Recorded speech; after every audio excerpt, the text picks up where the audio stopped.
ये वैशाख मास का शुक्ल पक्ष बड़ा महत्वपूर्ण है। यहाँ अक्षय तृतीया के दिन 3 अवतार हुए जिनकी हमने कथा सुनाई। परशुधर, भार्गव राम, हयग्रीव और नर नारायण। उसके बाद जब समुद्र मंथन हुआ तो कूर्मावतार अर्थात कच्छप अवतार धारण किया, मंदराचल पर्वत को अपनी पीठ पर उठाया। और उसके बाद जब अमृत कलश लेकर के स्वयं भगवान धन्वंतरी के रूप में, धन्वंतर अवतार के रूप में आए सामने,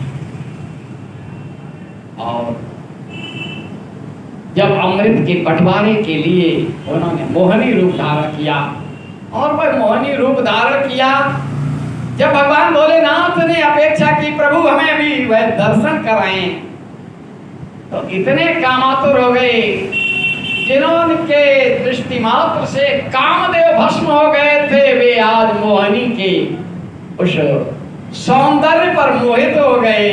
मोहिनी पर मोहित होने वाले भोलेनाथ का भी वो प्रसंग, जहां पर उनका तेजस शरण होने से पवन देव उसको ले जाकर के अंजना के कर्णभाग से प्रस्तुत किया, और वे पवन पुत्र बजरंगबली जो शंकर स्वयं केसरी नंदन है, उनका जन्म हुआ रुद्रावतार के रूप में। इस पर भी हम चर्चा करें। सबसे पहले माधव मास अर्थात वैशाख मास के महत्व पर जो क्रमिक है, और हमें वहां से आगे बढ़ना है। देखें, गंगा अवतरण की बात आई थी। यहाँ 3 प्रेतों का भी उल्लेख किया गया। यम राज और ब्राह्मण के बीच का संवाद भी हुआ। अब देखें, भगवान श्री कृष्ण का ध्यान करने के लिए भगवान भोलेनाथ ने पार्वती से कहा, प्रिय, हमारे आराध्य भगवान माधव हैं, वही वासुदेव कृष्ण हैं और वही राम हैं, कोई भेद नहीं है, स्पष्ट किया। तो उन्होंने भगवान का ध्यान किया और स्पष्ट रूप से बदरिका आश्रम में नर नारायण की महिमा का बखान किया। एक बार फिर अमृत प्राप्ति की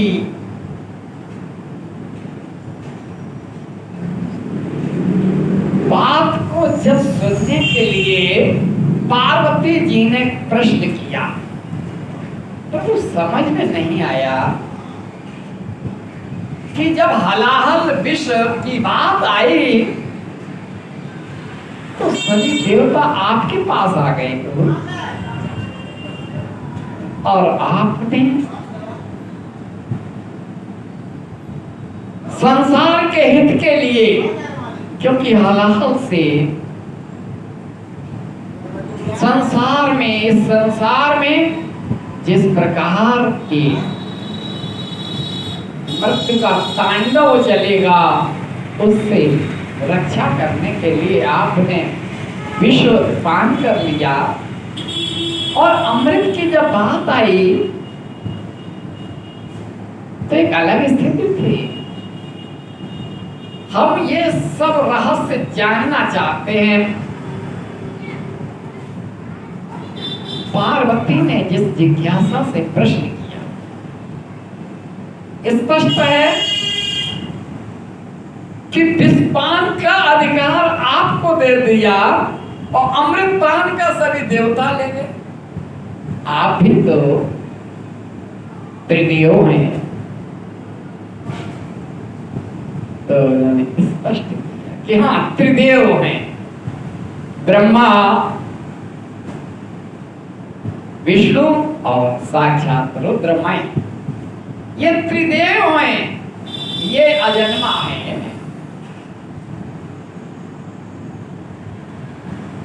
त्रिगुण से परे निर्गुण तत्व है, जहां पर न सतो गुण है, न तमो गुण है, न रजो गुण है, ऐसे निर्गुण है, गुणातीत है। तीनों तीन देवता परब्रह्म परमात्मा ने, वह परब्रह्म परमात्मा कौन? तो कहा बिन पग चले सुने बिन काना, और कर विधि कर्म करे विधि नाना। इसके ऐसा है, लोग कहते हैं ना कि किसी भी तरह का गलत काम अकेले में कर रहे हैं, बिल्कुल छिप करके कर रहे हैं, क्यों कि कोई देख ना ले। लेकिन भगवान, उस परम पिता परमात्मा की दृष्टि ऐसी कोई जगह नहीं है जहां ना हो। ईश्वर सब देखता है, सब सुनता है, मन में आए हुए विचारों को भी वह ग्रहण करता है। वह है परम पिता परमात्मा। कैसा है? कोई वर्ण नहीं है, कोई आकार नहीं है। जब कहा विशाल है कि नहीं, सूक्ष्म है नहीं, वेद ने कहा नहीं नहीं, अर्थात नेति नेति नेति कहा, वह है ईश्वर जो हमारे अंतःकरण में विद्यमान है, जो हमारी चेतना है, हर प्राणी की चेतना वही है। और वह जब चेतना चली जाती है, जब चेतना चली जाती है तो क्या होता है मालूम है? नाम और रूप चला जाता है। कोई नहीं कहता है कि अमुक व्यक्ति पे क्या है, मिट्टी। कहते हैं कि मिट्टी उठ गई, मिट्टी गई, ये मिट्टी मिट्टी। क्या कहा है? हंस उड़ा तो फिर पिंजरे की, हंस माने वही ईश्वरी तत्व जो विराजमान है। हंस उड़ा तो फिर पिंजरे की कीमत खो जाती है। इस शरीर की कीमत खत्म, कोई कीमत नहीं है अब। जब तक चेतना है तब तक सड़ांत नहीं है, और चेतना चली गई तो सड़ने लगा शरीर। तो क्या कहा?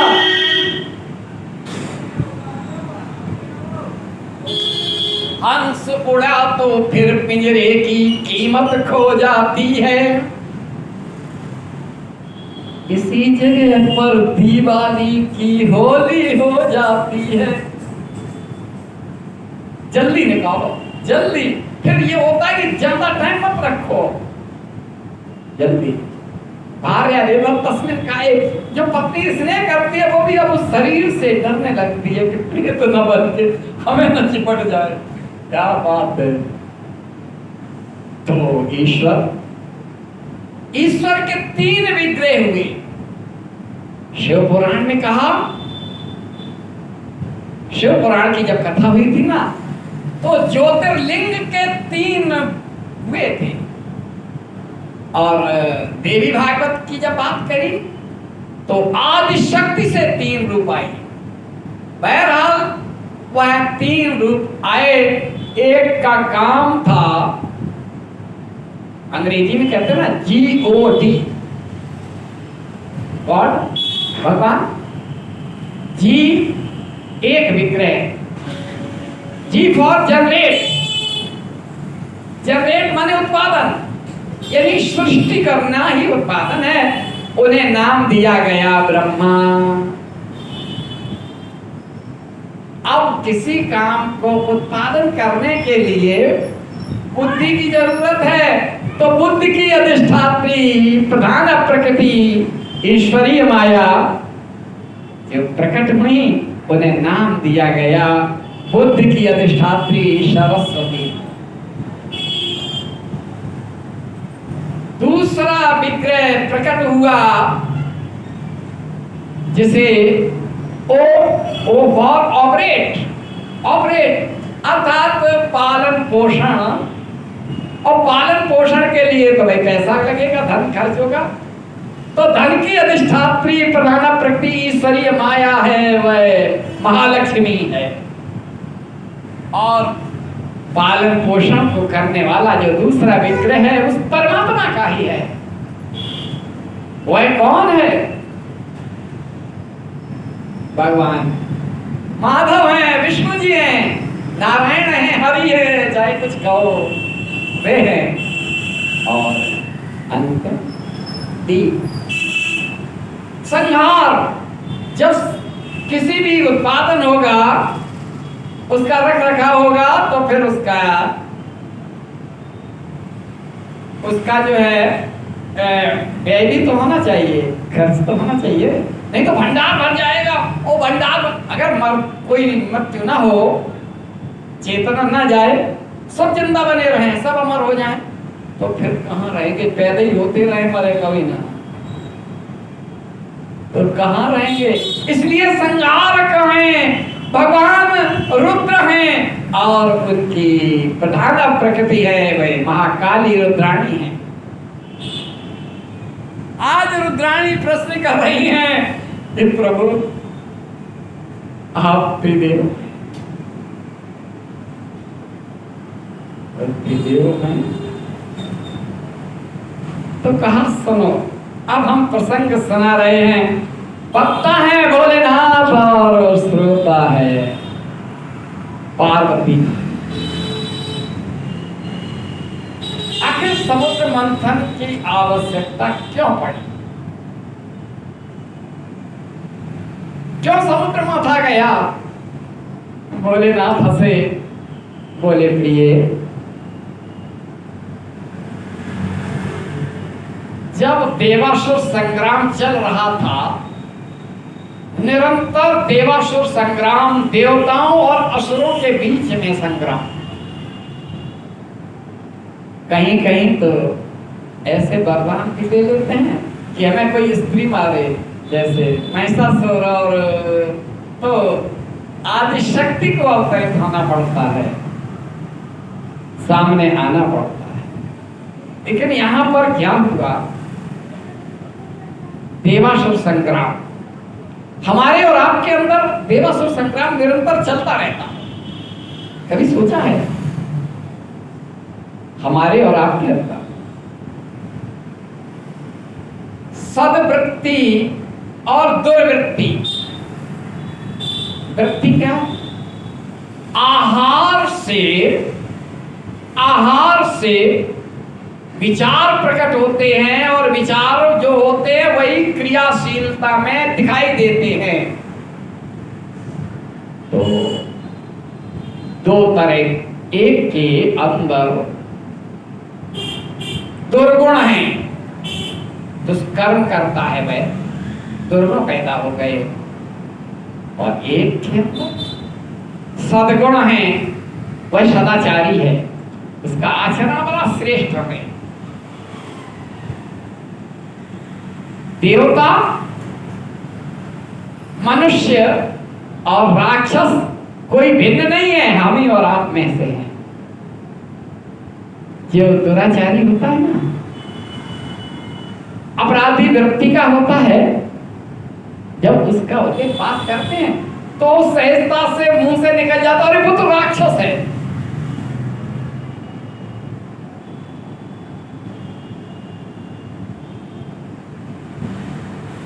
मात पिता माने नहीं देवा, माता और पिता को देवता नहीं मानते, उनकी पूजा नहीं करते, उनकी सेवा नहीं करते, तो सेवा ही पूजा है ना।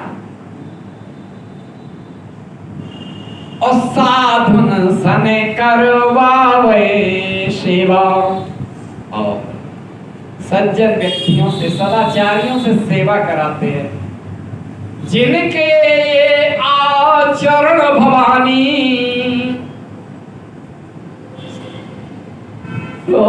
निश्चर समझानहु प्राणी। उसी प्राणी को राक्षस समझ लो। रावण कौन है मालूम है? अरे पुलस्त्य ऋषि का वंशज है, श्रेष्ठ ब्राह्मण है, लेकिन कर्म के अनुसार, आचरण के अनुसार वह राक्षस है। कोई हर जाति में, हर वर्ग में, हर जगह देवता करे साहब भला व्यक्ति, वो तो देवता है। किसमें मूल्यांकन आपने किया? उनके वृत्तियों से, उनके गुणों से, उनके आचरण से।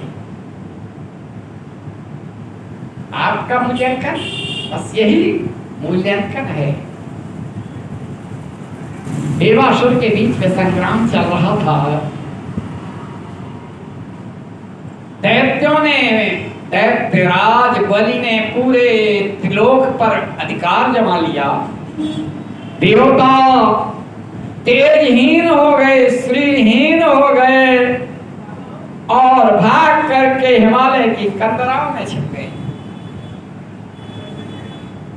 देवराज इंद्र हो, वरुण हो,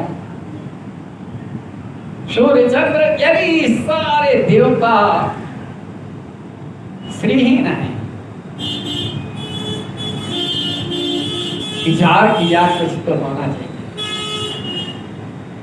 भगवान ब्रह्मा जी के पास गए, हे विधाता कुछ किया जाए, हम लोग कब तक भटकेंगे? भगवान भोलेनाथ भी आ गए, बोले कि इसका निराकरण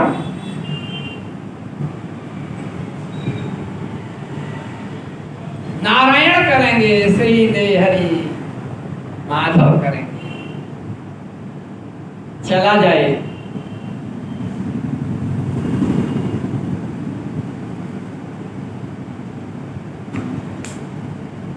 सभी देवता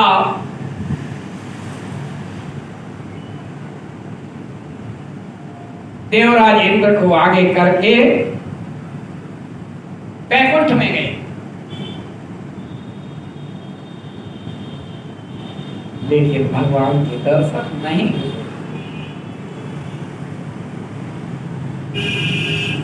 जब वैचारिक रूप से जब शुद्धता होती है, हम स्तुति करते हैं तो भगवान प्रकट होते हैं।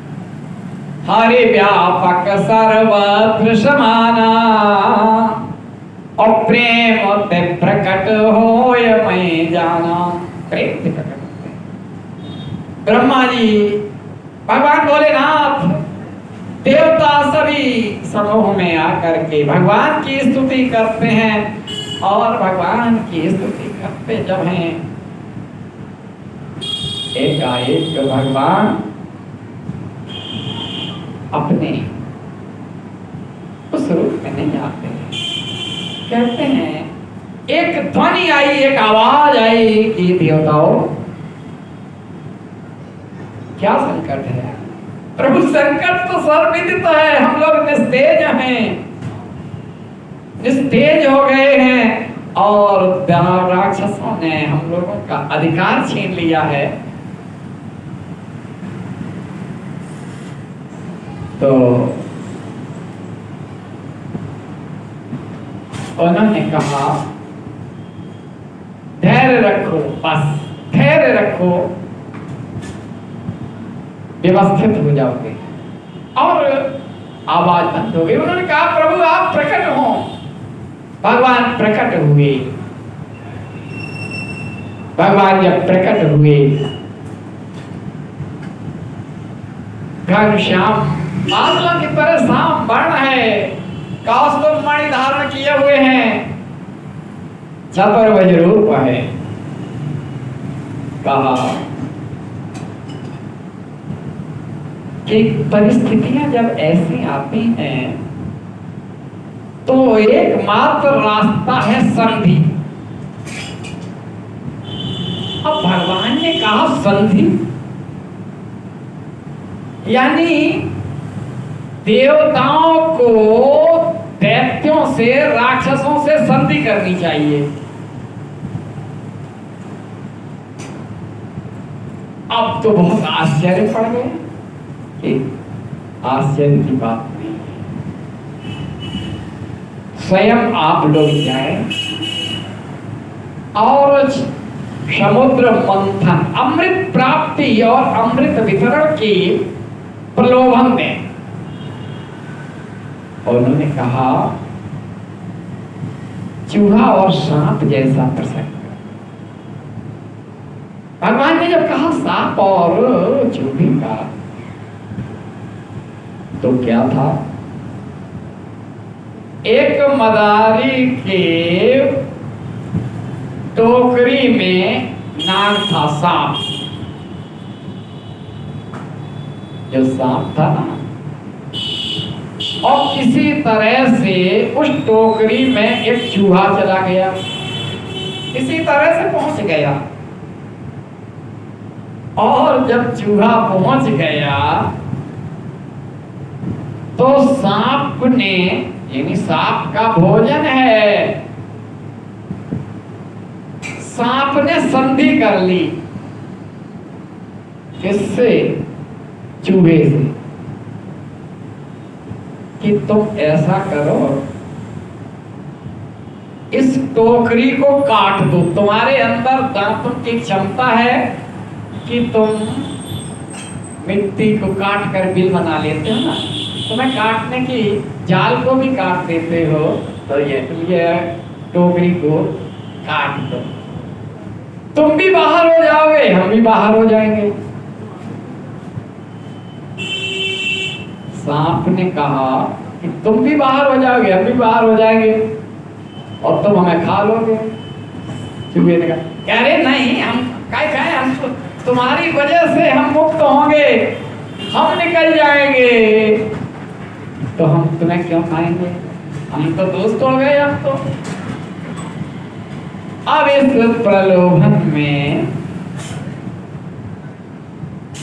क्योंकि स्वयं उस पिंजरे से, उस टोकरी से उसे निकलना था, चूहे को भी निकलना था, और जब चूहा निकलेगा तो सांप निकल जाएगा।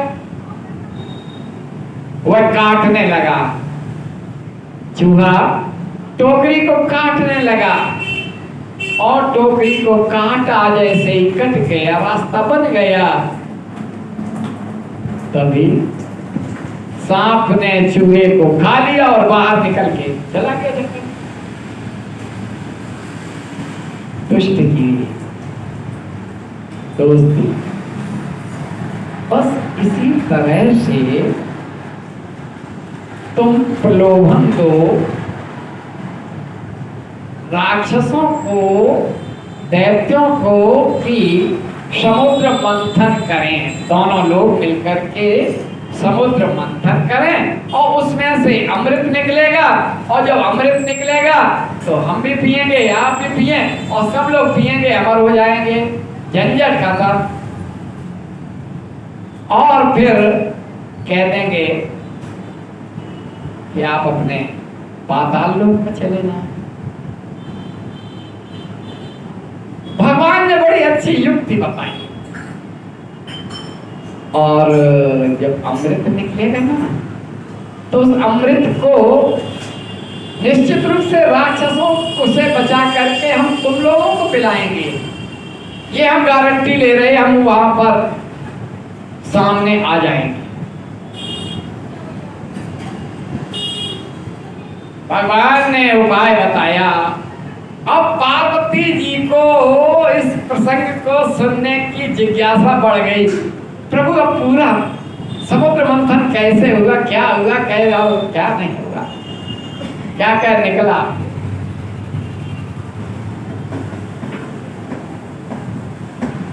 भगवान ने नियोजित किया, क्योंकि वही होता है जो ईश्वर चाहता है। जो ईश्वर चाहता वही होता है। क्या कहा? राम कीन चाहे सोई होई। जो वे चाहते हैं वही होता है। भगवान ने आज, श्री हरि माधव ने आज देवताओं को सुझाव दिया कि संधि कर लो, संधि करके अमृत का प्रलोभन दो उन्हें, लालच दो दैत्यों को अमृत का, और समुद्र मंथन करो। साक्षात भगवान अब क्या करना, कैसे मंथन होगा? तो कहा कि सबसे विशाल जो पर्वत है भूमंडल पर, उसको सुमेर पर्वत को मथानी बनाना है और बांसुरी नाक को नेति बना करके मंथन करना है। इतना बता करके भगवान अंतर्धान हो गए। देवराज इंद्र और कुछ एक देवता सीधे सीधे दैत्यराज बलि की सभा में गए और उन्होंने जाकर के निवेदन किया कि शत्रुता अपनी जगह है और परमपिता परमात्मा ने संकेत दिया है कि समुद्र मंथन किया जाए, मिलकर के ये काम होगा, अकेले नहीं होगा। आप भी कश्यप पुत्र हैं और हम भी कश्यप पुत्र हैं। अंतर है, दैत्य रानी यानी माता दिति के पुत्र हैं और देवता अदिति के पुत्र हैं, लेकिन पिता एक ही है दोनों। लिहाजा हम लोग संधि करें, बात मान ली गई, ठीक है। अमृत निकलेगा तो पहले हमें अधिकार, और जो रत्न निकलेंगे वो हमारी सहमति से ही बंटवारा होगा। जो भी बंटवारा होगा, दैत्यराज बलि ने ये अपनी शर्त रख दी कि जो भी निकलेगा मंथन से उसका बंटवारा हमारी सहमति से होगा। जो हम लोगों को लेना है वो हम ले लेंगे, जो हम नहीं लेंगे वो देवताओं को दे देंगे, बस बात करना। बात आई, प्रलोभन क्या है? अमृत। अमृत है केवल, और तो जब निकलेगा वो आपस में बांटता जाएगा, वो कोई बात नहीं है। अमृत देवताओं को तो भगवान ने भरोसा दिला दिया कि हम तुम्हें देंगे, बंटवारा हम करेंगे बाद में आकर के किसी भी तरह से। लेकिन दैत्यों को, राक्षसों को ये लालच है कि अमृत हमें ही मिलेगा। सबसे पहले उन्होंने कह दिया कि जो भी बंटवारा होगा वो हमारी सहमति से होना चाहिए। ठीक है, हाँ से अब मंदराचल पर्वत को उठाने की बात आई। कौन उठाए? बड़ी विषम स्थिति, एक से 100 राक्षसों का समूह है, उठाने का प्रयास किया। मंदराचल पर्वत को लेकर के जाए और हाथ से खिसक गया तो बीच में अधर में आ गया, बीच में समुद्र तक गए ही नहीं। भगवान ने देखा कि ये तो गड़बड़ हो रहा है। भगवान स्वयं गरुड़ पर आरूढ़ होकर के आए और उन्होंने संकेत मात्र से गरुड़ पर स्थापित किया और गरुड़ ने आकर के समुद्र के मध्य में स्थापित कर दिया मंदराचल पर्वत। चलो ठीक, अब स्वयं देवताओं ने जाकर के वासुकी नाग से निवेदन किया कि प्रभु की इच्छा है कि आप समुद्र मंथन में मंदराचल पर्वत की देवती के रूप में, मंदराचल पर्वत मथानी है और उसमें देवती के रूप में आपका प्रयोग करना है। सहजता में वह तैयार है। अब भगवान की माया कितनी विचित्र है। स्वयं भगवान आकर के बासुकी के फन की ओर खड़े हो गए और उन्होंने इच्छा व्यक्त की कि देवता आगे लगेंगे फन की ओर। देवता बोले नहीं, हम पूछ की तरफ नहीं गए, हम पूछ की तरफ हम नहीं रहेंगे। तो कहा कि तो हम लोग पीछे चले जाएंगे, तुम आगे आ जाओ। यानी किसी तरह से किसी को प्रेरित करना है तो उसके निगेटिव जब जाएंगे तब बस कहेगा कि नहीं ये हमें चाहिए, हम यहाँ पर खड़े होंगे। जब देवता इधर खड़े हो गए तो कह दिया इधर, वहां से बासुकी की जब नेति चली है तो उनके फानों से निकलने वाले जहर से कितने ही राक्षस तेजहीन होते चले गए। मंथन हुआ, समुद्र मंथन का ये क्रम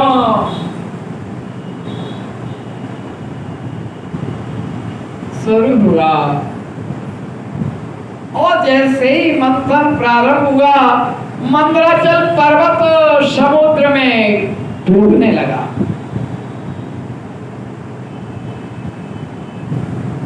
डूबने लगा।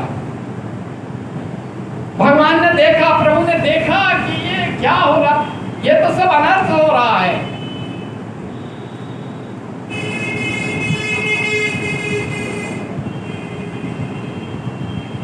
ये अनर्थ हो रहा है कि मंदराचल पर्वत समुद्र के तलभाग में जा रहा है, डूबा जा रहा है।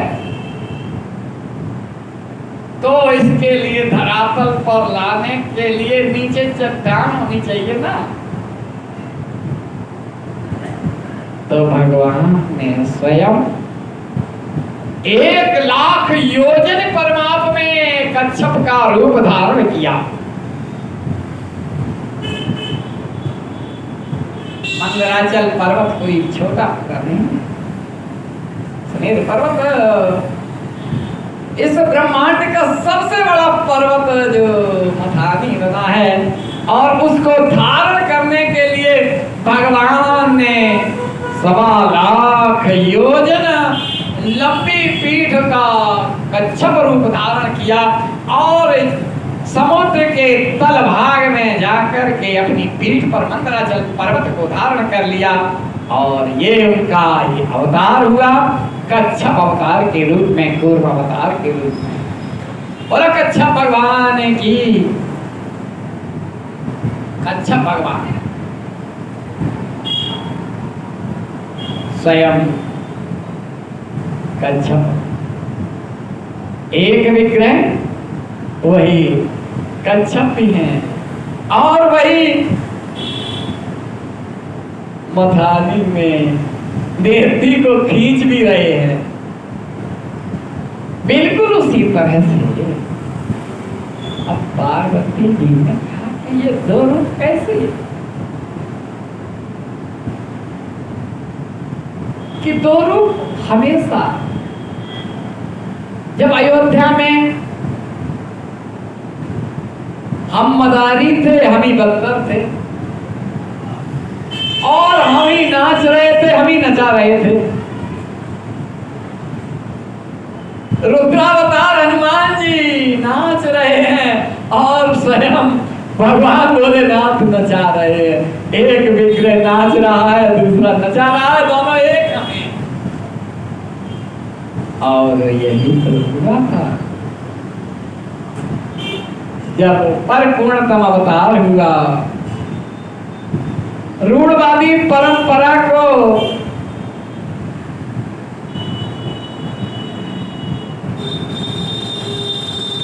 रूढ़वादी परंपरा के खिलाफ प्रकृतिवादी रूप धारण किया था भगवान माधव मधुसूदन ने, और गोवर्धन की पूजा कराई थी।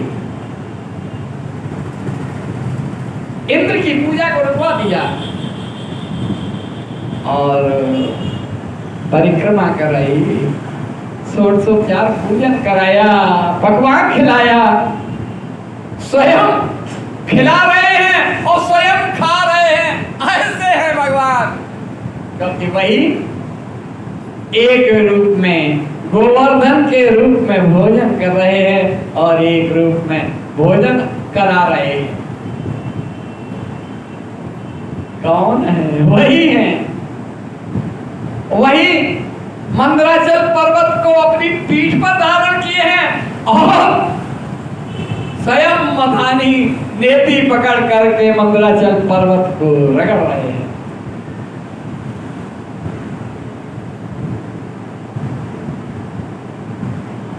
क्या है? हमने कहा वही हमारे राम के अंदर देव के रूप में,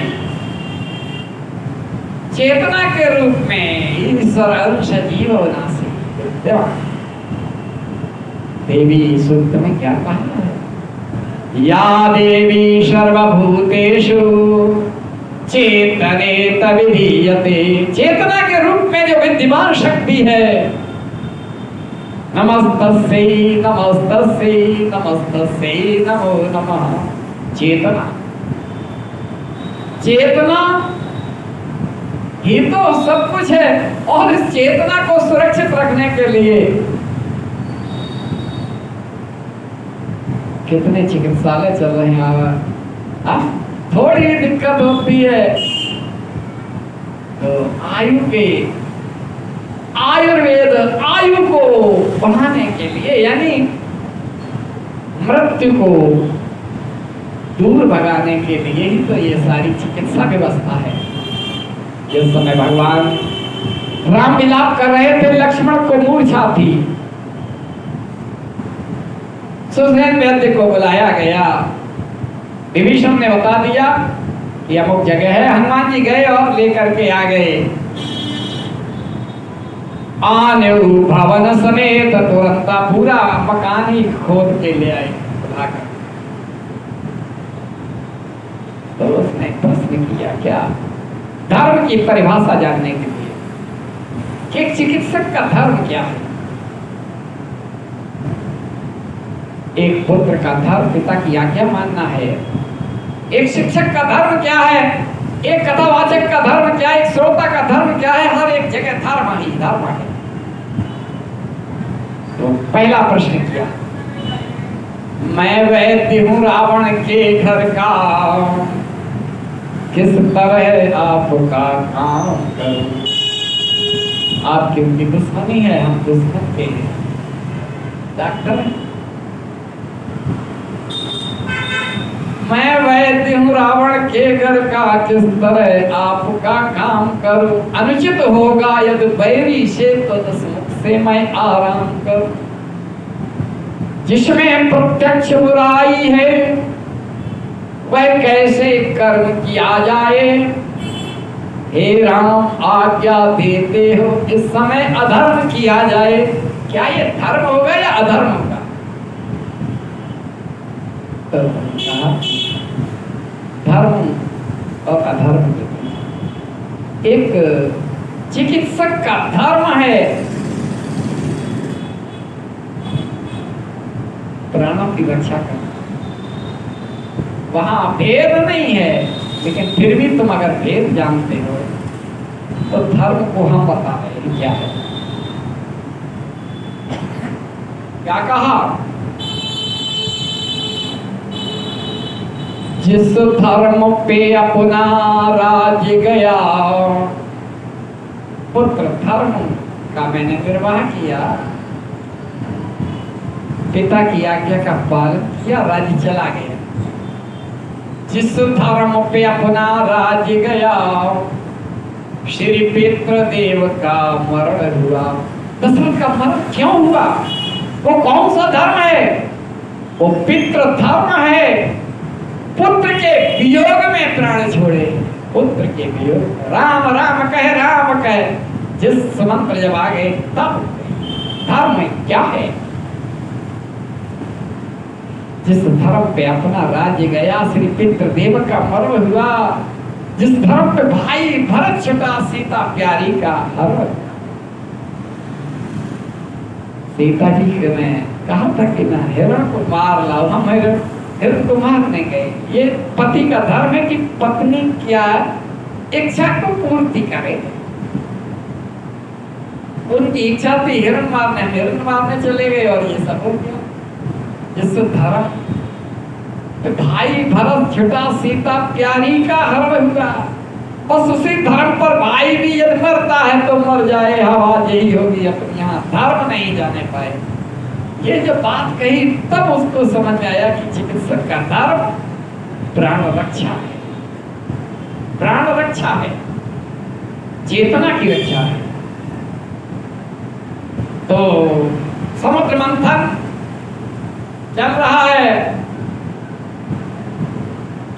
स्वयं कच्छप रूप में है और देवताओं के साथ में नेति पकड़ करके खींच भी रहे हैं।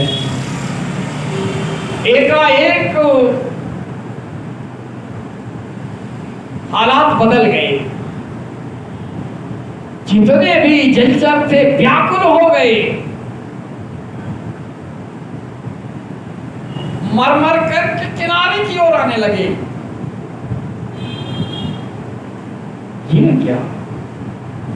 सबसे पहले हलाहल निकला।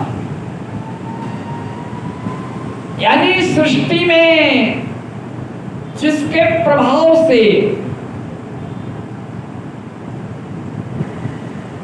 स्वतः समुद्र के जीव प्रभावित होने लगे, और वो जब बाहर आएगा तो उसका क्या प्रभाव होगा सृष्टि में? एकदम प्रलय आ जाएगी, विषाक्त प्रलय। ऐसा वातावरण बनेगा। इसका क्या किया जाए? भगवान ने कहा, नारायण ने कहा कि देवताओं से और दैत्यों से अब बताओ क्या किया जाए? इसे क्यों लेगा? अब बताओ, आप लेंगे या हम लें? आपकी मर्जी, आपने शर्त रखी थी कि मेरी इच्छा के विरुद्ध कोई बंटवारा नहीं होगा। आप बताओ क्या करें? अरे भैया हम नहीं, तुम जानो, तुम्हारा काम जाने।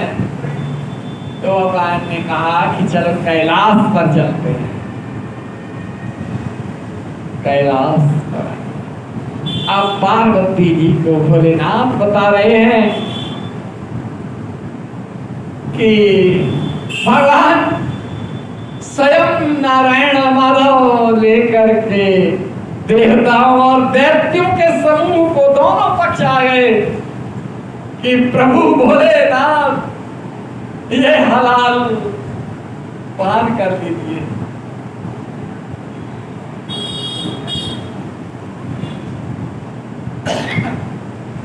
पार्वती जी बड़ी जिज्ञासा से सुन रही हैं। भोलेनाथ बता रहे कि मेरे सामने आ गए,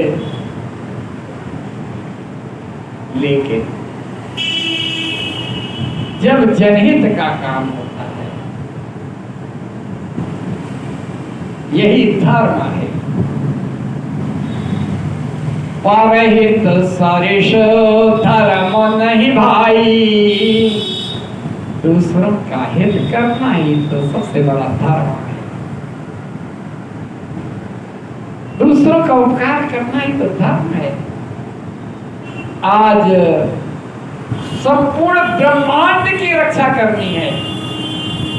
किसी एक की नहीं, सारे ब्रह्मांड की रक्षा करनी है हलाहल से।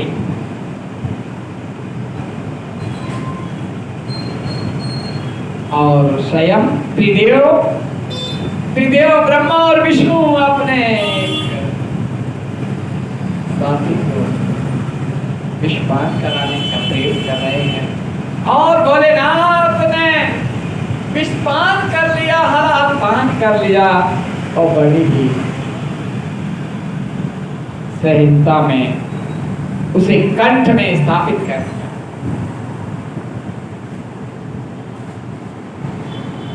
जब कंठ में स्थापित कर लिया, ये शिव पुराण की जब कथा चली थी तब भी इस प्रसंग को बताया गया था, क्योंकि ये एक भगवान के अनुपम चरित्र को परिभाषित करता है लोकहित में।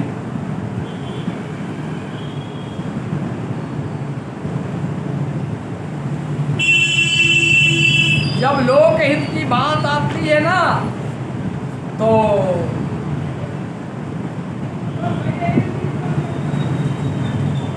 तब ये बात सामने आती है। भोलेनाथ ने जब उसे गले में धारण कर लिया, कंठ में धारण कर लिया, और कंठ में धारण करने से आज प्रभु नीलकंठ हो गए। बोला नीलकंठ भगवान की जय। नीलकंठ हो गई, हलाल का पान किया और उसे कंठ में ही स्थापित कर। फिर मंथन प्रारंभ हुआ, एक संकट दूर हो गया। अब उच्च श्रवा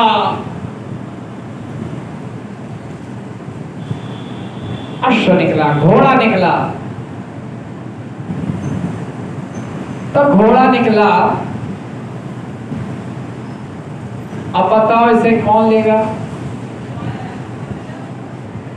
दैत्यराज बलि ने कहा कि देखो घोड़े की तो हमें आवश्यकता है,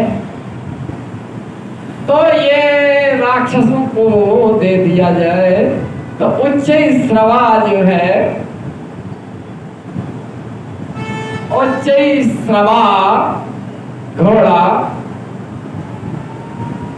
वो दैत्यों ने ले लिया, राक्षसों ने ले लिया। इसके बाद ऐरावत हाथी निकला।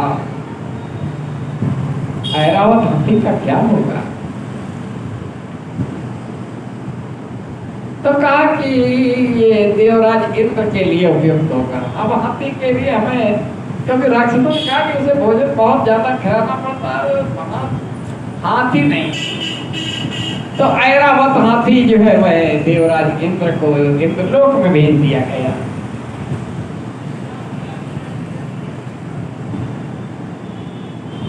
फिर कल्प वृक्ष पारिजात निकला, वह भी इंद्रलोक में गया सहमति से।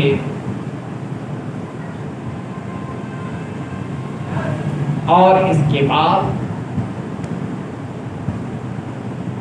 कौस्तभ मणि निकली, और वह कौस्तभ मणि नारायण माधव के गले का हार बनी।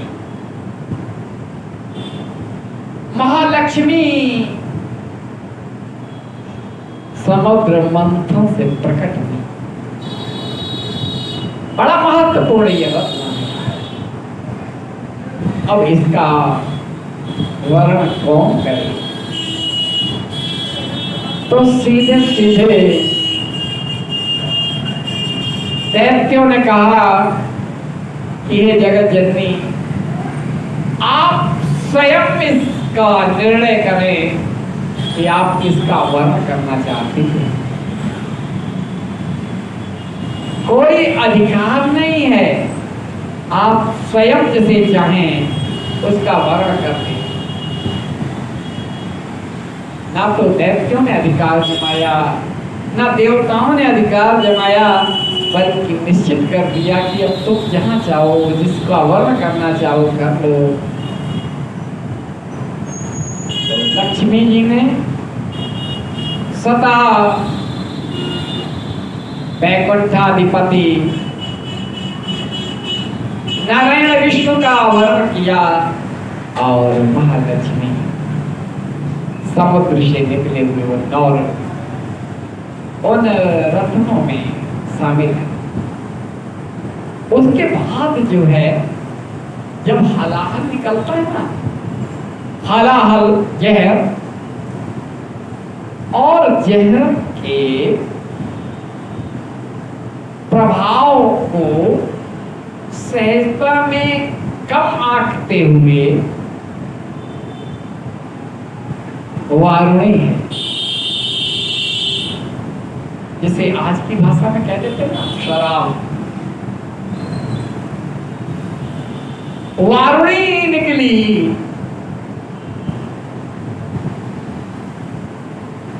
अब दैत्यों ने कहा कि नहीं, इस पर मेरा अधिकार है। हलाल विष तो देवताओं के पक्ष में कर दिया, भोलेनाथ ने ले लिया। और वारुणी जब आई, मदिरा जब आई, तो दैत्य ने कहा मस्ती, ये कितना हो बढ़िया अमृत पिएंगे, पहले वारुणी का पान कर ले। और सभी ने वारुणी का पान किया, वारुणी का पान किया। इसके बाद समुद्र मंथन से अप्सराएं निकली और उन अप्सराओं से आच्छादित समूचा वातावरण प्रसन्न चित्त हो गया। जो वारुणी पान कर चुके राक्षसों ने कहा कि देखे, अब सुंदरियों का कोई प्रयोजन नहीं है, मस्त हो जाएंगे तो हम धोखा खा जाएंगे, इसलिए ये देवताओं के ही पक्ष में जाना दो। ये देवराज इंद्र के इंद्रलोक में भेज दी गई अप्सराएं।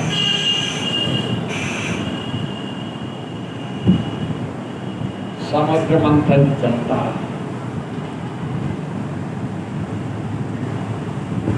समुद्र मंथन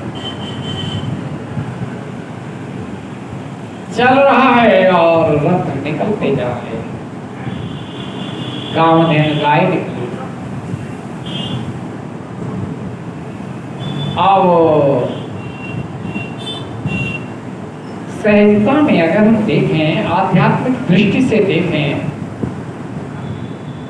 तो किसी भी प्रयोजन में, किसी भी कार्य में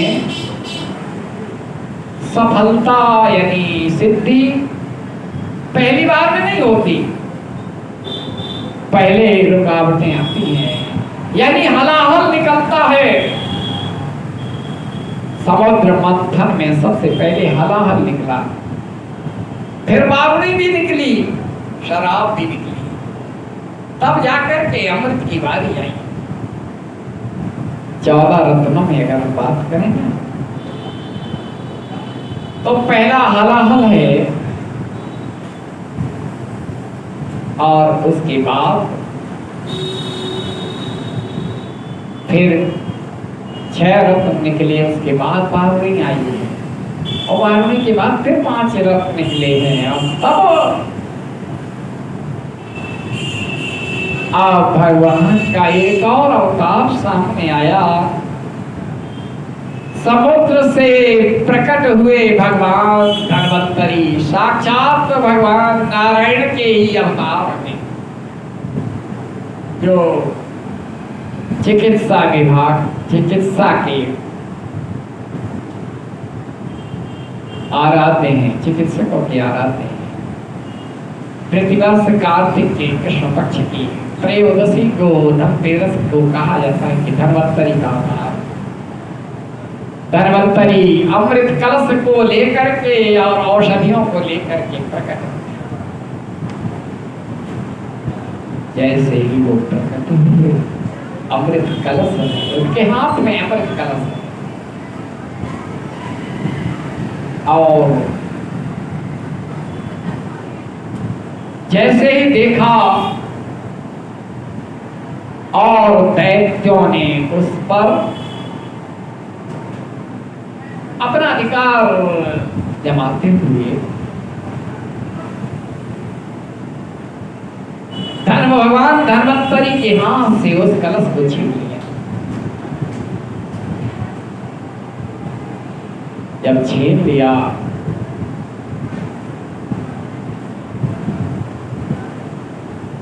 अब देवता पीछे पीछे उसे लेने के लिए देवता देखते आगे आगे, यानी नियति स्पष्ट हो गई। दैत्य कह चाहते थे कि अमृत हमें मिलेगा,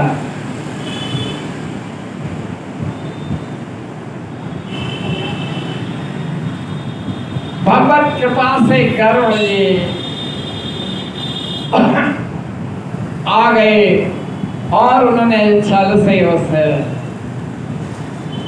अमृत कलश को अपने अधिकार में ले लिया और पक्षीराज वैनतेय उस कलश को लेकर के उड़ गए। देवता और दैत्य पीछे पीछे दौड़ रहे हैं, ऊपर जा रहा है कलश, अमृत कलश।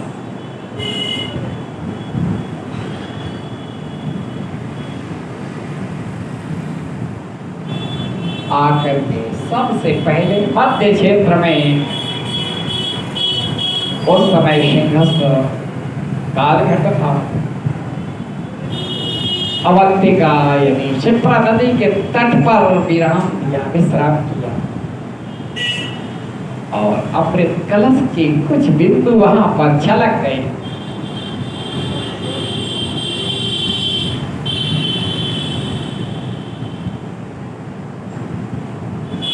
फिर दिशा को चेंज किया और जाकर के गंगा और यमुना के संगम त्रिवेणी पर फिर वहां पर स्थापित किया। थोड़ी देर को विश्राम किया और वहां पर भी कुछ बिंदु छलक गए। प्रयागराज में संगम तट पर तब तक फिर दैत्य और देवता भाग करके आते हुए दिखाई दिए, फिर आगे बढ़े और पुष्कर में स्थापित हुए। और उसके बाद फिर मोक्ष द्वार हरिद्वार में जहां पर रुके विश्राम किया, वहां पर बिंदु छलके और ऐसे बिंदु छलके सहयोग से प्रति 12 वर्षों में कुंभ पड़ता है और वहां के जल में अमृत का वही बिंदु प्रकट होता है। तो कहते ना कुंभ, महाकुंभ, अर्ध कुंभ और सिंहस्थ कुंभ की स्थिति आती है। आगे आप भगवान की देखें कितने अवतार, हमने कहा कि लगातार 2 अवतार हो चुके हैं। कच्छप अवतार कूर्म अर्थात कछुआ बने, पीठ पर मंदराचल पर्वत को धारण किया, एक अवतार तो ये हो गया। और बता दें कि जो कूर्म अवतार है, जो कच्छप को ही कूर्म कहते हैं और इन्हीं को अपना इष्ट मानने वाले कूर्म क्षत्रिय हैं। कूर्म क्षत्रिय से तात्पर्य है कुर्मी, ये कुर्मिया है ना, इनके इष्ट यही कच्छप अवतार है कूर्म।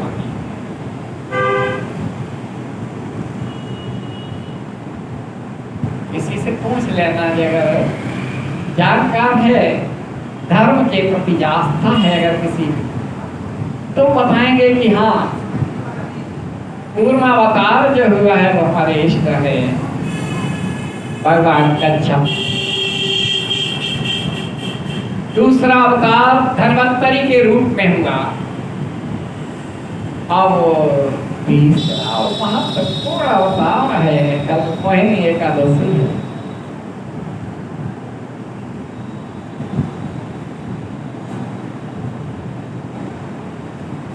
देवताओं ने स्मरण दिलाया, प्रभु आपने कहा था कि चिंता मत करो, हम बंटवारा करेंगे, और दैत्यों के बजाय देवताओं को ही अमृत पान कराया जाएगा।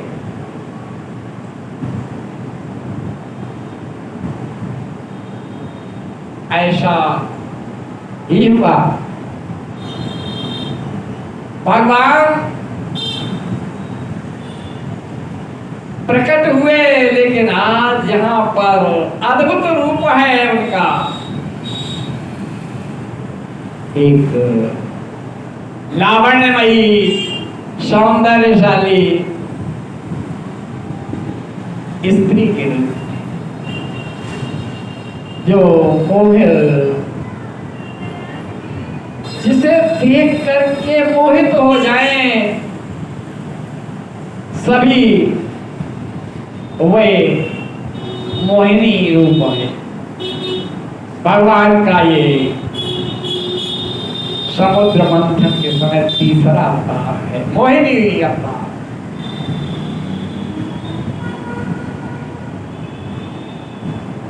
मोहिनी अवतार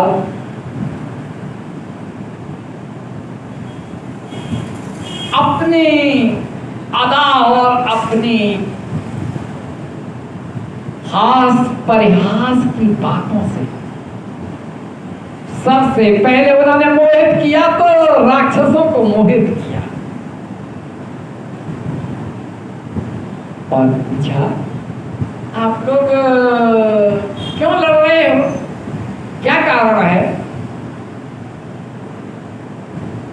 कि समुद्र मंथन से अमृत निकला है, आप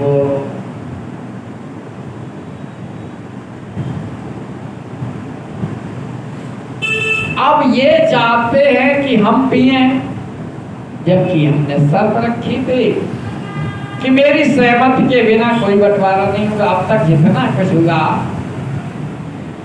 वो मेरी सहमति से ही हुआ, हलाहल से लेकर के जितने भी रत्न मिले देवताओं को भी दिए हैं, और हमने तो खास तौर पे कुछ दिए, अमृत भी प्रमुख है।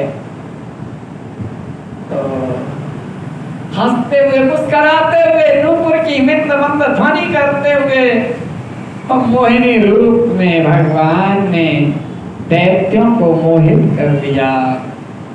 कैसे मोहित कर लिया? बातों से, अपनी अदा से, अपने कटाक्ष से, मुस्कुराहट से। जो एक स्त्री की गुण दैत्यों को मोहित कर दिया और कहा कि अगर आप चाहें तो हम बंटवारा कर देंगे, अगर आप चाहें। देवता बोले हाँ ठीक है, आप बंटवारा कर दें। दैत्यों ने कहा कि हम जानते नहीं, और तुम कैसे बंटवारा तुम करोगे। फिर उन्होंने अपनी अदा से, अपने उस मोहिनी रूप से मोहित कर दिया, और दैत्य सभी राक्षस बोले ठीक है, आप जैसी सुंदरी और आप जैसे लावण कितना अच्छा, यानी सबके अमृत की बजाय उसके सौंदर्य पर मोहित हो गए। अब अमृत पीछे चला गया, जिन्हें मोहित कर कहा ठीक है, पंक्तिबद्ध बैठ जाएं, आप लोग इधर लाइन में बैठ जाए, पांव लगा करके, लाइन लगा करके आप लोग इधर बैठ।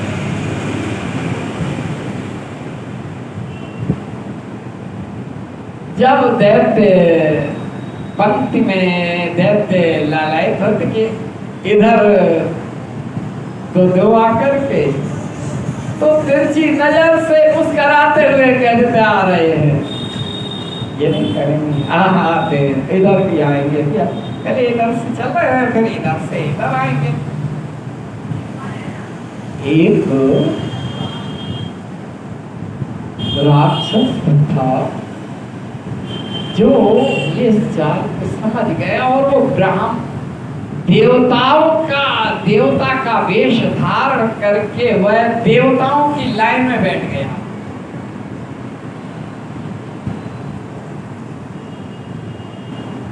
और भगवान नारायण ने माधव ने बड़ी ही खूबसूरती से जो लालायित होते थे दैत्य उन्हें तिरछी नजर से देख करके इशारा करते थे अभी आते हैं तुम्हारी तरफ भी आएंगे।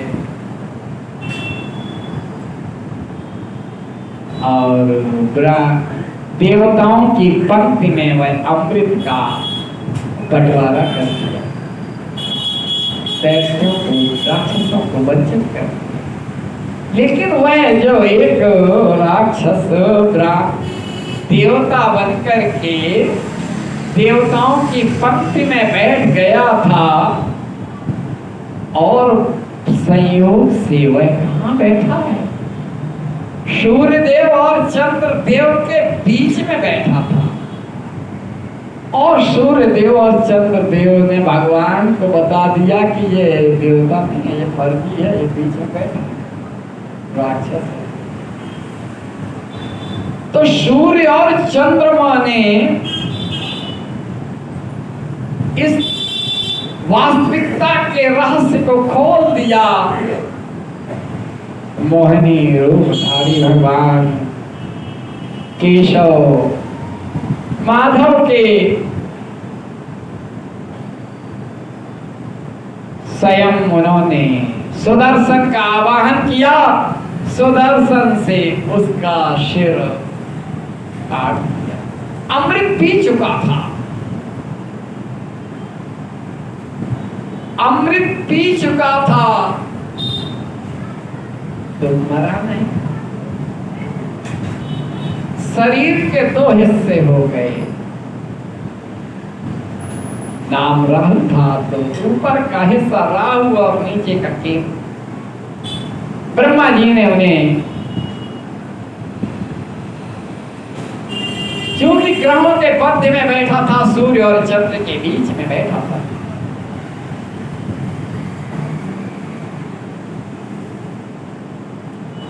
सूर्य और चंद्र के मध्य में बैठा था, इसलिए उसे वह द्वेष,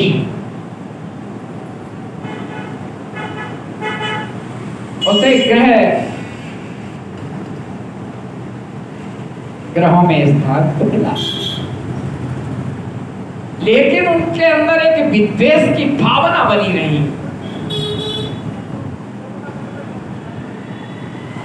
विद्वेष की भावना कैसी? विद्वेष की कि हमारी रहस्य को खोलने का काम इन्होंने किया है, सूर्य और चंद्र ने किया है। अब हम इनसे बदला लेते रहेंगे क्योंकि ये भी ग्रह हैं और मुझे भी ग्रह में स्थान मिला है। मोहिनी रूप में भगवान ने अमृत का बंटवारा कर दिया, देवताओं को, दैत्यों को वंचित कर दिया, लेकिन बीच में आए हुए राहु को सुदर्शन चक्र से भेद दिया, लेकिन वे अमृत पी चुके थे। ब्रह्मा जी ने उन्हें ग्रह करा दिया। राहु प्रत्येक अमावस्या और पूर्णिमा के पर्व पर, अमावस्या के दिन सूर्य को ग्रास बनाता है और पूर्णिमा को चंद्र ग्रहण और सूर्य ग्रहण पर।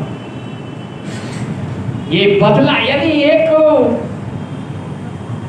जो चीज थी, इन्हीं दोनों ने मोहिनी को संकेत दे दिया था कि ये फर्जी है, ये राक्षस है, ये देवता नहीं है।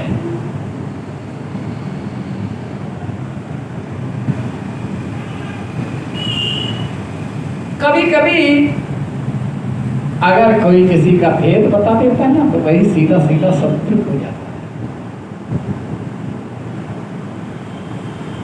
विभीषण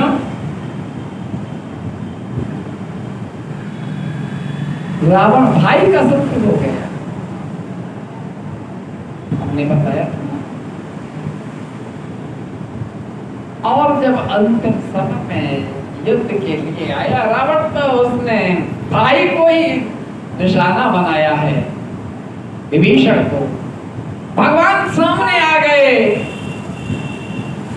विभीषण के सामने, और जो संतान किया था वो वापस लौट गए ईश्वर के सामने। नहीं कर सकते। शत्रु भाव राहु के अंदर आया, तो मोहिनी रूप धारण किया, और इस तरह से भगवान के 3 अवतार हुए। समुद्र मंथन की इस प्रक्रिया, कूर्मावतार यानी कच्छप अवतार,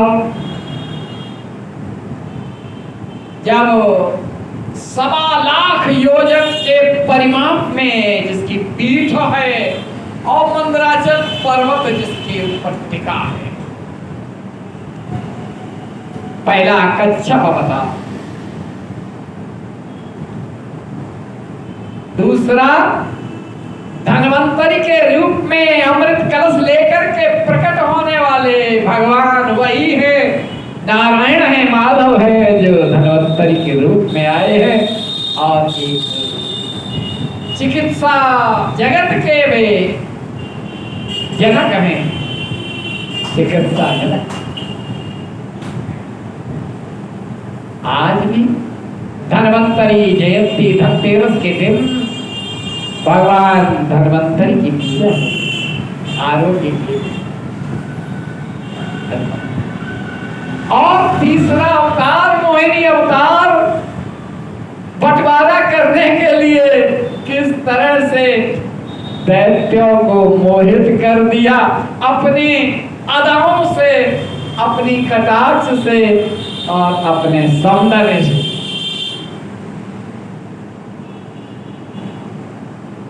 पराभव हो गया, अमृत का बंटवारा हो गया।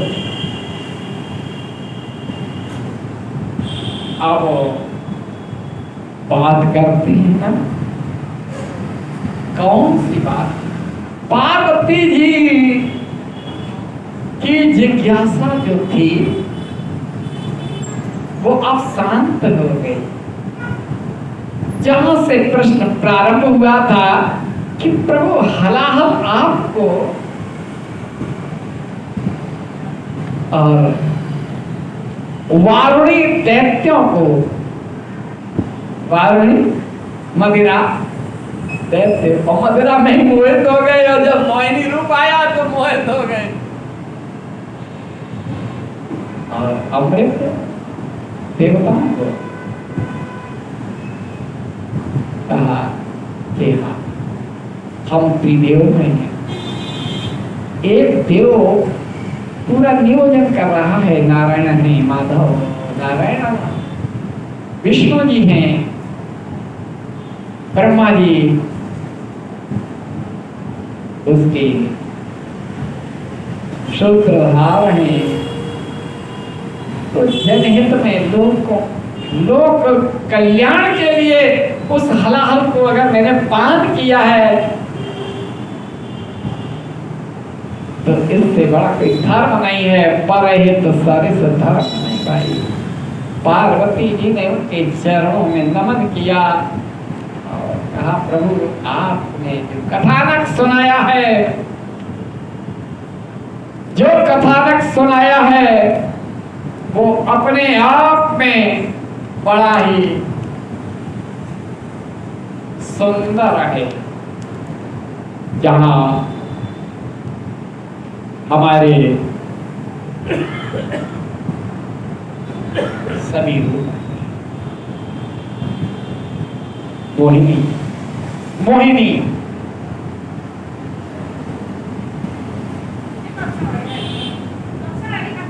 23 तारीख से चल रही है और 30 तारीख तक चलेगी, और 4 बजे से 7 बजे तक। लेकिन मंगलवार को 4 बजे से 5 बजे ही होगी, फिर ये हम लोग मंगल मिलन में चले जाएंगे।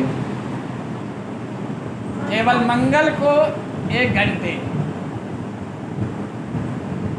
पहले से बता, सबको मालूम है ना मंगल मिलन, ये सारा कुछ हमारा काम मंगल मिलन है। देखें, कल तो पूरे टाइम होगा, कल तो सोमवार है ना। मंगल मिलन की कहाँ है? साहिबगंज में जो मंदिर है ना, पंचमुखी मंदिर। देखें, मोहिनी रूप की बात करी, उस अवतार की बात।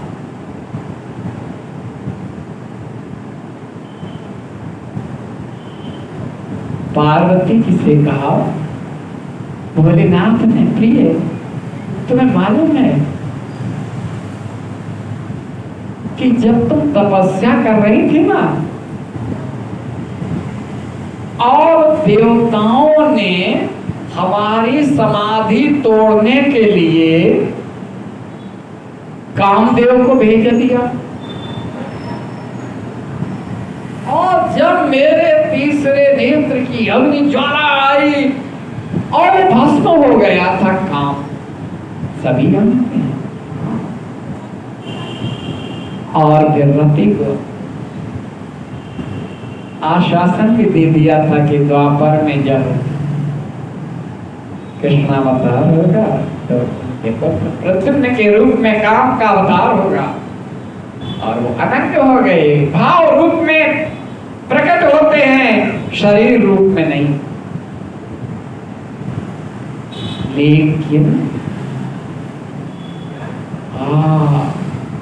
मोहिनी रूप वो भगवान का मैंने भी जब देखा तो मैं कामातुर हो गया। मैं कामातुर हो गया। भोलेनाथ कह रहे हैं पार्वती जी से,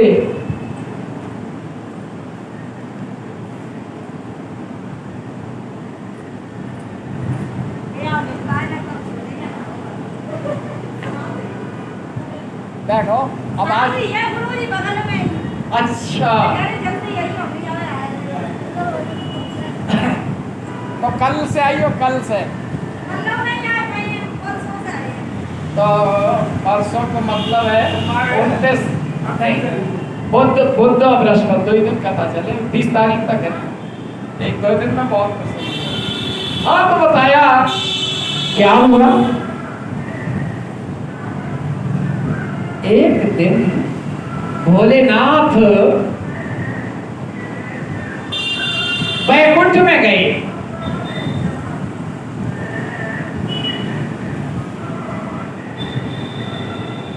और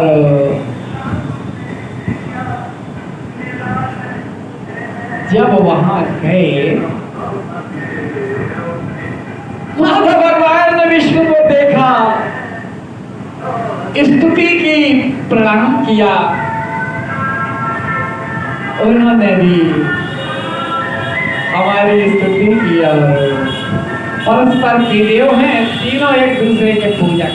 कोई ये भी कहना है कि वे उनके पूजक हैं या वे उनके पूजक हैं। राम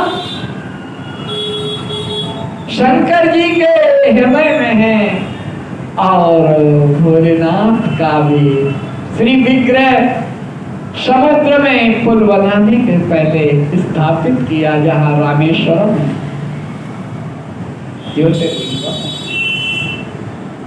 लोग बड़े भ्रम की स्थिति कर लेते कि कौन किसका पूजक है।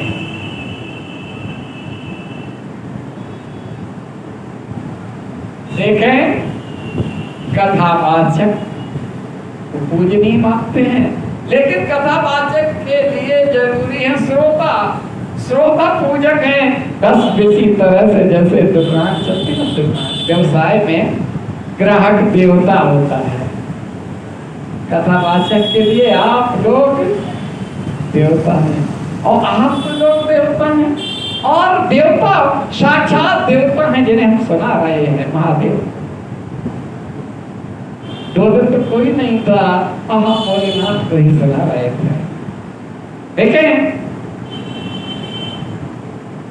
परस्पर जब अभिनंदन हुआ, स्तुति हुई, भगवान माधव ने कहा, नारायण ने कहा, भोलेनाथ आपके आगमन से आज हमारा वैकुंठ धन्य हो गया।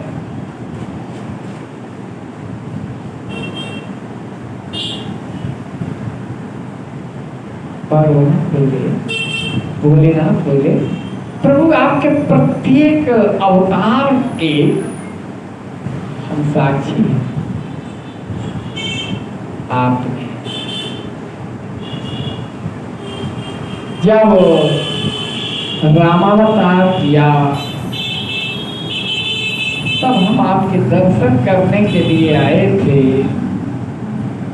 स्वयं हम रुद्रावतार हनुमान को वानर के रूप में और स्वयं हम मदारी के रूप में नचाते हुए लाए थे।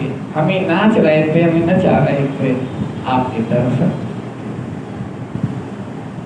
ऐसा कोई अवतार नहीं है प्रभु जहां हमने आपके दर्शन न किए। ऋषभ से लेकर के कपिल, साक्षात हर एक अवतार में हम साक्षी। जब आप कच्छप अवतार आपने धारण किया तब भी हमने आपके दर्शन किए थे, लेकिन मोहनी रूप आपने जब धारण किया तब हम कैलाश पर थे, हलाल पान कर चुके थे और नीलकंठ के रूप में मेरी स्थापना। मुझे नया नाम मिला था नीलकंठ। प्रभु अब हम आपके उस अवतार, उस रूप के दर्शन करना चाहते हैं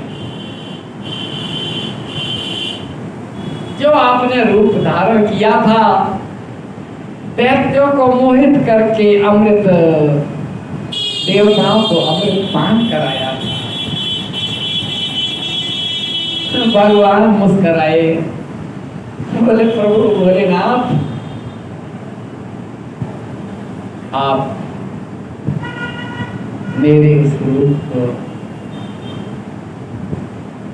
तन के दर्शन करना चाहते हैं, ये काम तो रख जाए। ऐसा मोहित होना, सारे दैत्य और देवता मोहित हो गए थे, सब कामातुर थे। आप क्या उस स्वरूप के दर्शन कर पाओगे? भोलेनाथ बोले कि प्रभु ऐसा कौन सा स्वरूप है जिसके दर्शन नहीं, चाहे नरसिंह का अवतार लिया हो, 12 अवतार लिया हो, कपिल अवतार लिया हो, ऋषभ अवतार लिया हो, क्या लिया हमने दर्शन किए, केवल मोहिनी रूप के दर्शन आप कराए। भगवान अंतर्धान हो गए।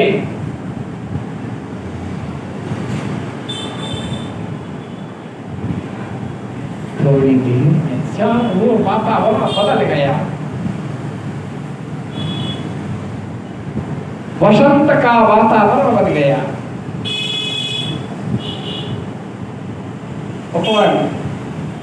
हरियाली चारों ओर, पुष्पित फलित वृक्ष में विषम स्थिति। सत्यार्थ आया। अब इतने में एक सुंदर लावण्यमयी सौंदर्यशालिनी स्त्री दिखाई दी भोलेनाथ को, और वह हाथों से गेंद को उछालती है, उछालते हुए कीड़ा कर रही है। इतना अनुभव स्वरूप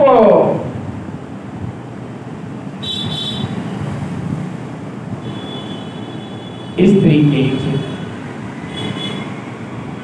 कितना मोहित, अब उस सौंदर्य को, उनके हिलते हुए रोज को, उनके बालों को, उनके नूपुरों की ध्वनि को, उनके कंगनों के खड़खड़ाहट से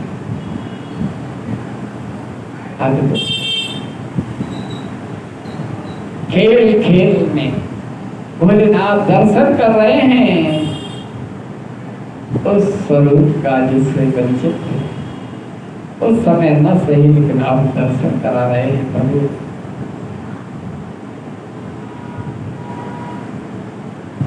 एकाएक साड़ी का पल्लू और जितने मतलब केश इधर उधर हुए। अब भोलेनाथ कामातुर हो गए। जिन्होंने काम को भस्म कर दिया था वह मोहिनी रूप पर मोहित हो गए। स्वयं बिल्कुल उसी तरह से जैसे ईश्वरी माया जब नारद ने कहा था कि हमने काम को हम शिव हो गए, शिवो हम शिव। भगवान भोलेनाथ ने कहा था कि विष्णु जी से मत कहना, जबकि नारायण से मत कहना। नहीं माने, कह दिया तो विश्व मोहिनी का रूप एक माया रची गई। और जहाँ नारद जी ने उनकी हस्तरेखा देखी, कहा कि विधि हरि रूप मांगने के लिए जब गए थे नारद जी, तो भगवान ने हरि माने बानर का स्वरूप दे दिया था। कहा था यही विधिनाथ हो तो मोरा करो देवदास में तोरा।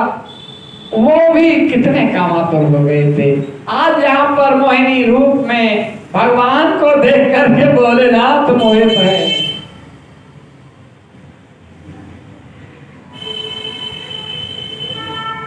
आलिंगन किया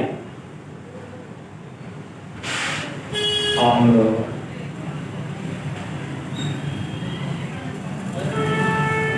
भगवान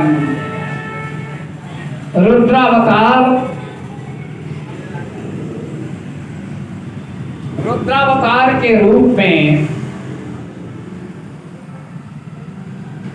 जो हनुमान जी प्रकट हुए ना, जन्म हुआ। अब उसका हेतु यही दृश्य है, यही दृश्य है जब मोहिनी रूप पर भोलेनाथ कामातुर हो गए,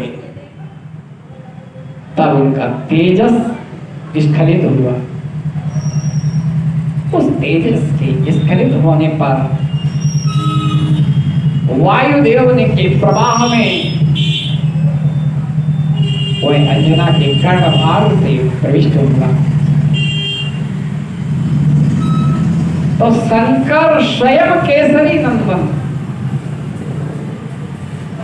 मोहनी रूप के दर्शन करने से स्खलित हुए और वायु के प्रवाह में तो वे कौन हुए? पवन पुत्र। पवन का जो प्रवाह है, ये हनुमान कथा में जब हनुमान की कथा होगी, कहीं हनुमान की कथा हम कहेंगे तब हम इन सभी प्रसंगों को लाएंगे। लेकिन यहाँ पर मोहिनी रूप में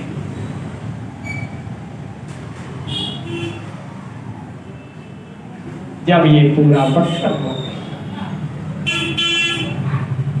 भोलेनाथ की हालत तो बड़ी विचित्र हो गई। थोड़ी देर में मोहिनी भी गायब हो गई, अंतर्धान हो गई और भगवान विष्णु प्रकट हो गए। यानी वे अपने उस चतुर्भुज रूप में आ गए, शंख चक्र गदा पद्म को धारण किए।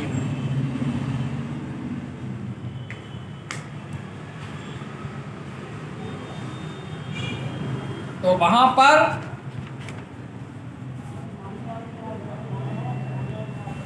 पर जाकर के उन्होंने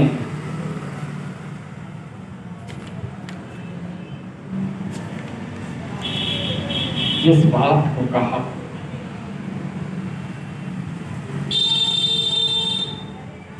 कि हमने कहा था ना भोलेनाथ, आपने कहा कि हमें दर्शन करने हैं, मोहिनी रूप किया, आपने दर्शन किए और आप इतने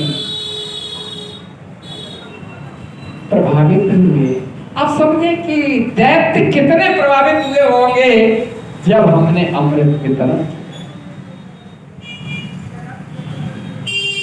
और देवासुर संग्राम में एक नई दिशा दी।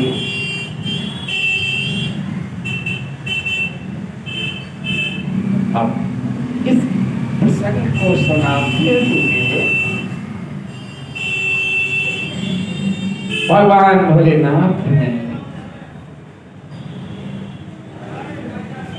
बताया कि हमने भगवान माधव विष्णु गोलोकाधिपति भगवान श्री कृष्ण और राधा रानी, जो राधा रानी है वही लक्ष्मी है, महालक्ष्मी है, और भगवान श्री कृष्ण ही वैकुंठ के अधिपति नारायण माधव है। वही राधा रानी जब सावित्री हैं तो साक्षात कृष्ण जी विधाता हैं, कर्मा है।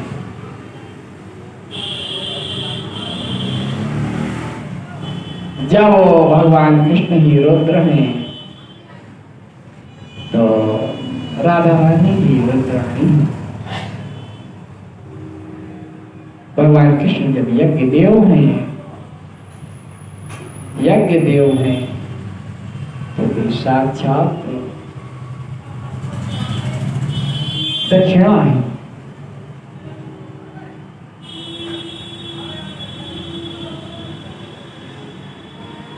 और प्रत्येक जीवधारी के छाया ही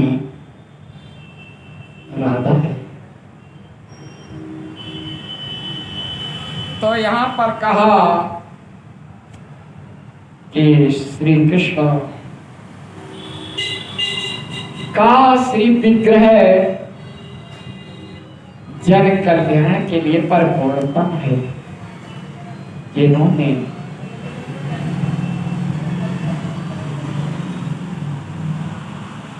इस वैशाख में भी महाराज किया है।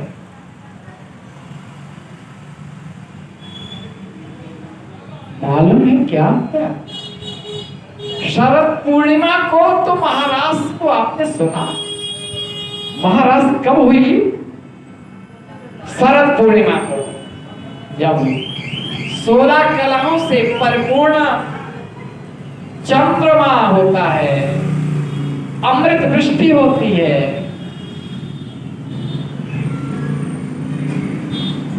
और गोपियों के साथ महाराष्ट्र भगवान महाराष्ट्र करते हैं।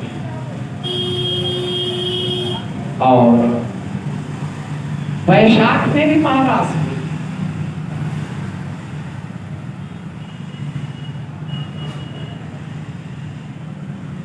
अभी तक वैशाख की बात नहीं सुनी।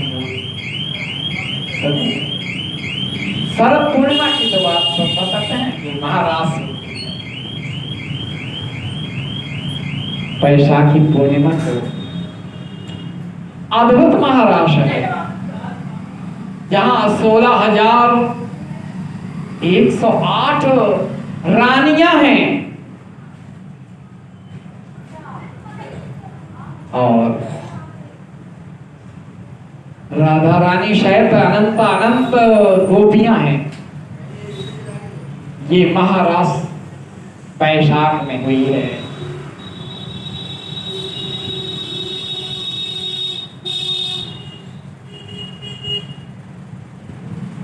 क्या हुआ? ये वृंदावन या यमुना के किनारे नहीं है, बल्कि प्रभास क्षेत्र में द्वारिका की ओर सिद्धाश्रम में राधा रानी जो वियोग में परेशान थी, गोपियां परेशान थी कि 3-4 दिन की कह के गए थे मथुरा, मथुरा नहीं, और मथुरा से वहां पहुंच गए, लौट करके नहीं आए। उद्धव को भेज दिया, उद्धव से बात की, उद्धव ने ज्ञान की बातें करी, तो गोपियों ने कहा उद्धव मन ना भाई 10-20 एक हफ्ता से गए श्याम से को आराधेश, तुम जो निर्गुण की बात कर रहे हैं एक बात कुछ नहीं है। ज्ञान और भक्ति की जहां पर पराकाष्ठा, तो राधा रानी को यह बताया गया कि प्रभास क्षेत्र में एक ऐसा तीर्थ है, सिद्ध तीर्थ है, जहां स्नान करने से मन की कामना की पूर्ति हो जाती। हमारी कामना हमारे कन्हैया के दर्शन की है, दर्शन शायद दर्शन हो जाए। यहां से राधा रानी शायद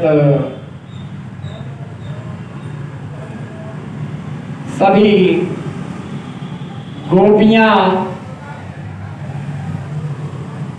गोपियां वहां पहुंच गई प्रभास क्षेत्र में, द्वारिका के नजदीक। अलग से उनके टेंट लग गए, उनके आवास पर निर्धारित किए गए। द्वारकाधीश ने कहा गोपियों से, वो रानियों से, रुक्मिणी सत्यभामा सभी ने कहा 16,108 रानियों से, चलो सिद्धेश्वर सिद्ध आश्रम में हम तुम भी चले। ये नहीं बताया कि वहां से कोई आया है। अब वहां पर एक तरफ रानियों के शिविर हैं और एक और गोपियों के शिविर हैं। पता लगा सत्यभामा और रुक्मिणी को कि ब्रज से राधा रानी आई हैं।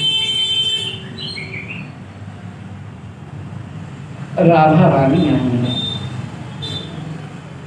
तो ये कहा अलौकिक, कहा उस कैंप को शिविर है वहां पर वो है। राधा रानी के शिविर की ओर रुक्मिणी और सत्यभामा गई। दर्शन तो कर ले, जिनका बखान करते हैं भगवान प्रभु द्वारकाधीश राधे, आज दर्शन करें, हम भी करें। हमारे पतिदेव की इष्ट हैं राधा।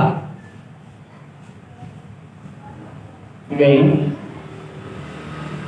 दर्शन किए, षोडशोपचार पूजन किया। अलौकिक दिव्य आभा है राधा रानी सेवा की। दूध पिलाने के लिए गर्म दूध पिला दिया राधा रानी।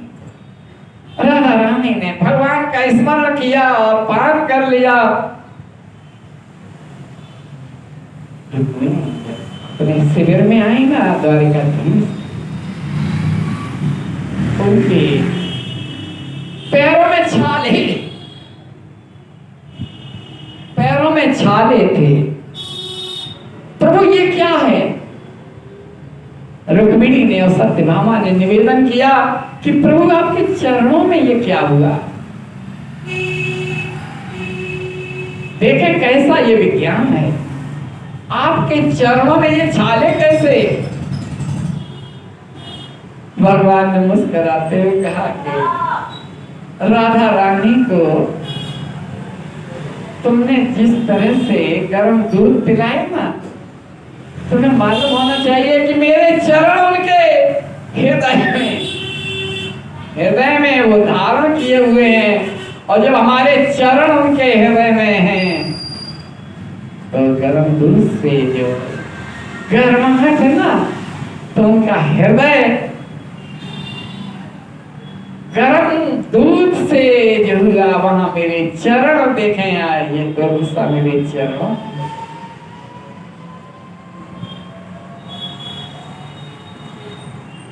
ये बैसाख का माह।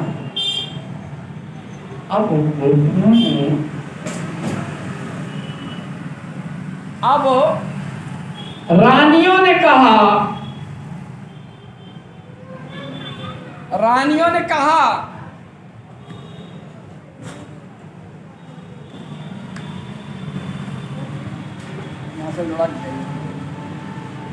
तो रानियों ने कहा कि प्रभु आप गोपियों के साथ महारास का भी प्रसंग आप का जग प्रसिद्ध है, क्यों ना यहाँ महारास का भी दृश्य देखा जाए। तो उन्होंने कहा कि महारास तुम लोग भी सहयोगी होगे, सहभागी होगे, रानियां भी सहभागी, गोपियां भी सहभागी। कैसा अद्भुत दृश्य ये वैशाख की पूर्णिमा, कैसा अद्भुत। जाओ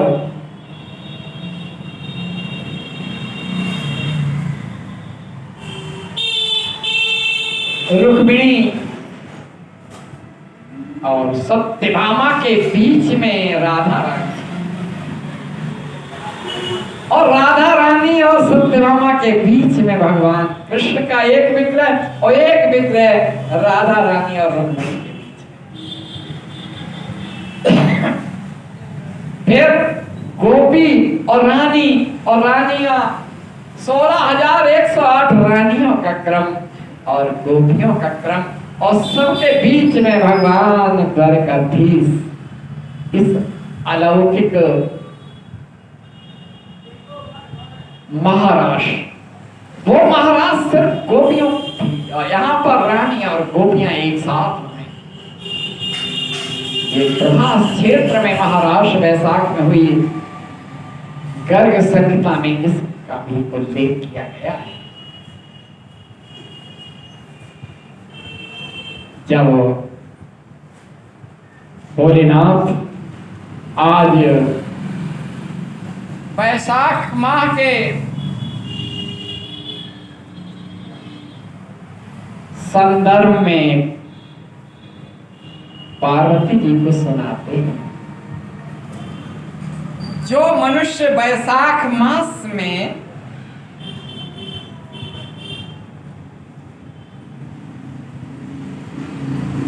जल से भरे हुए जल, और खास तौर पर और अधिक जब स्थिति आती है ना वैशाख में, तो जेठ में तो निर्जला एकादशी थी, या तो मोहिनी है, वहां एकादशी निर्जला है। और इस गर्मी में किसका दहन करना है? तो कहा वैशाख मास में जल से भरे हुए स्वर्ण पात्र रजत पात्र अर्थात चांदी के पात्र, ताम्र पात्र अर्थात तांबे के पात्र, और इतना कोई नहीं कर सकता है। लेकिन कहा कि मिट्टी के पात्र अर्थात घड़े घट, मिट्टी के पात्र में भरे बैसाख मास और उस पर शालिग्राम को स्थापित करें।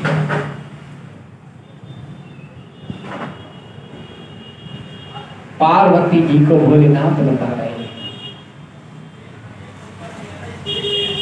और कहा कि शालिग्राम अगर नहीं है तो भगवान माधव की प्रतिमा,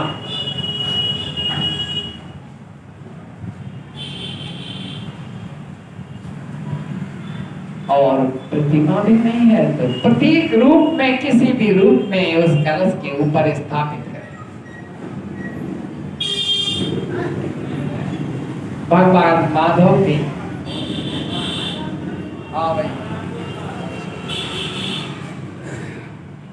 माधव की स्थापना करें और विधिवत षोडशोपचार पूजन बैसाख मास, और फिर उस कलश जल का ही दान अर्थात जल दान करना। गर्मी है ना, दान की प्रक्रिया बताई है, स्नान, दान और जप। और दान अलग अलग स्थितियां हैं, भूमि दान, स्वर्ण दान, अन्नदान। लेकिन बैसाख के मास में जल दान अर्थात पानी, क्योंकि हर किसी का गला सूखता है गर्मी में, तो जल, ये कलश स्थापित किए हैं, पूजन करें और फिर वो घड़े ब्राह्मणों को दान। यहां पर बताया कि बैसाख मास प्रतिदिन भगवान के पूजन के लिए नया घड़ा, यानी पूरे 30 दिन प्रतिदिन एक घड़ा यानी कलश स्थापित करें और फिर दान करें। फिर दूसरे दिन यानी जल का कलश कितनी बार दान करना है, तो 30 बार करना है। यानी 30 घड़ों को अगर भरते जाए और प्याऊ लगा दे तो कितने रास्ते में चलने वाले पानी पीते। अब भगवान भोलेनाथ ने पार्वती को, सम्मान पार्वती और भोलेनाथ का ही है, बैसाख मास का। और बैसाख मास में अभी हमने समुद्र मंथन से संबंधित 3 अवतारों की कथा सुनाई। सबसे पहले कच्छप अवतार, जब मंदराचल पर्वत को अपने पीठ पर धारण किया, और कच्छप भी कूर्म है, और कूर्म अवतार आराध्य हैं कूर्म क्षत्रिय समाज के। जब पूर्विया होते हैं ना कूर्मी, तो कूर्म क्षत्रिय समाज के आराध्य हैं भगवान कूर्मी अर्थात कच्छप। कच्छप अवतार हुआ, धन्वंतरी के रूप में अवतार हुआ, अमृत कलश लेकर के, और अमृत कलश के बंटवारे के लिए मोहिनी रूप धारण किया। ये 3 अवतार एक घटनाक्रम से ही जुड़े हुए। भगवान भोलेनाथ कहते हैं, जब प्रश्न किया कि महादेव आप सर्वज्ञ जगदीश्वर भगवत धर्म का तत्व से जानने वाले हैं, श्री कृष्ण मंत्र का ज्ञान रखने वाले हैं, सर्वश्रेष्ठ हैं, हमें वह चिंता मणि मंत्र, जो भी चिंता चिता के समान होती है, और जब आत्मचिंतन किया जाता है तो परमात्मा प्रकट होते हैं अंदर।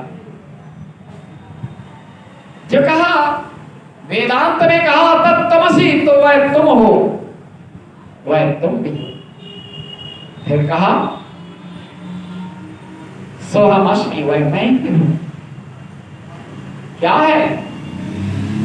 वह मैं हूं, वही तुम हो। तब तमसी सोहमस्मि क्या है? तो कहा या देवी सर्वभूतेषु चेतनेत विधीयते। चेतना है, वही वह ईश्वर का अंश है, ईश्वर अंश जीव अविनाशी। और चेतना, चेतना का क्या है? जब चेतना शून्य हो जाता है, शरीर तो